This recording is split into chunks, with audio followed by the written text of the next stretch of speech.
Um, I've been in California for many, many years, and I considered myself basically a Californian. I was born in Kentucky, in the Appalachian part of Kentucky, and I never thought to go back to Kentucky. That was a place that a lot of people left. And then I read about the artist relocation in Paducah.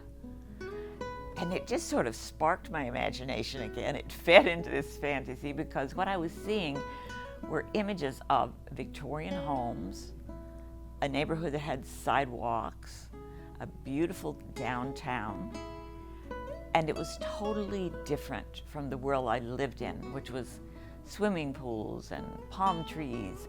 So that was my beginning to Paducah. And I've been here since 2001.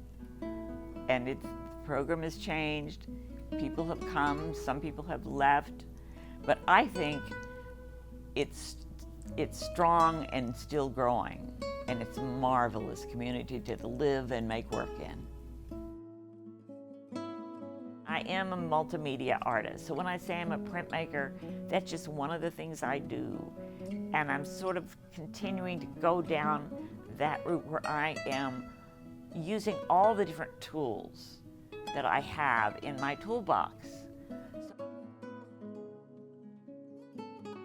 That painting was my focus in college and then later in graduate school. But I saw a show from Eastern Europe where the artist had used viscosity printmaking, and it just blew my mind. I mean, the colors were rich and marvelous. It was just so cool. Thought, I have to learn how to do this. I have to learn how to do this. So I use polyester plate lithography a lot, but it's a really quick way of doing it. And I was so fascinated by the technique because once you create a plate, you can use that plate in so many different ways. And you can print on many different things.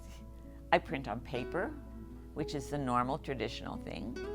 But I also found you can print on wood, and I love what happens when you do that because the ink gets down into the grain of the wood, and that creates another dimension, and it doesn't have to be framed under glass, so you're next to the work. And you can also print on fabric.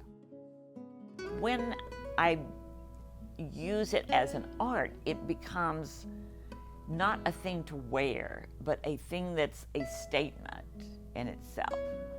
Like the piece behind me is called The Ultimate Gamble. It's all about my fascination for what makes us who we are. We're all like snowflakes. It's like we're all different, and yet we're all the same in so many ways. There's so many things, but just looking at a family and seeing, okay, here are the children that came out of the same parents, and yet they're each so different. And I like thinking about all the layers that we have. So all of that I find fascinating, and it's part of the layering I do. And that reflects itself in layering imagery. A lot of times I will use 5, 6, who knows how many plates, layering image on top of image on top of image, so that when I'm finished, it's really hard to remember exactly how I got there. And most of my work then turns out being sort of one of a kind. So that's what my art is. It's an exploration. And I find beauty in art. Sometimes art that other people might find disturbing or haunting or unsettling, that might be really beautiful to me. I had several paintings of my daughter's, and there were a series of paintings she did when my grandson Cameron died.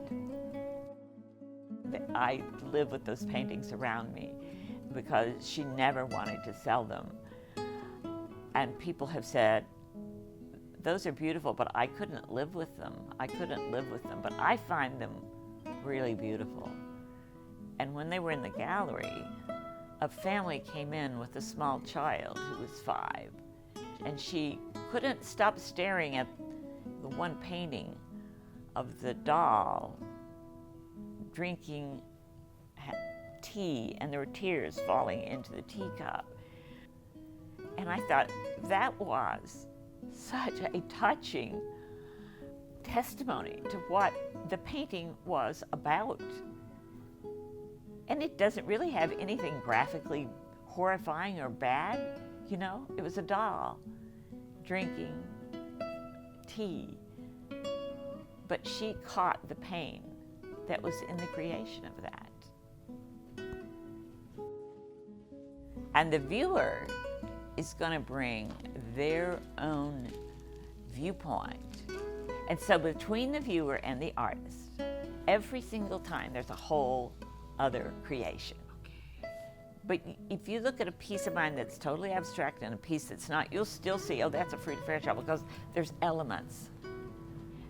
So whatever I do is going to be complex and with lots of subtlety, so that as you get closer, you're going to see all sorts of nuances, all kinds of nuances, like, look how that color fades into that color, and that color there, and look at that piece that's just sort of peeking out underneath.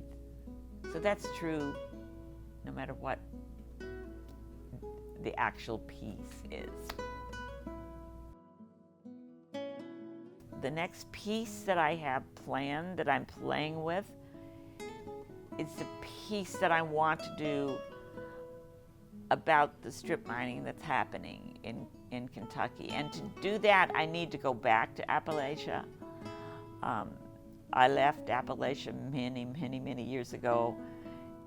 It's frightening to me to think of going back there and seeing that, because the mountains are really precious to me. I love the memories I have. I love the hills.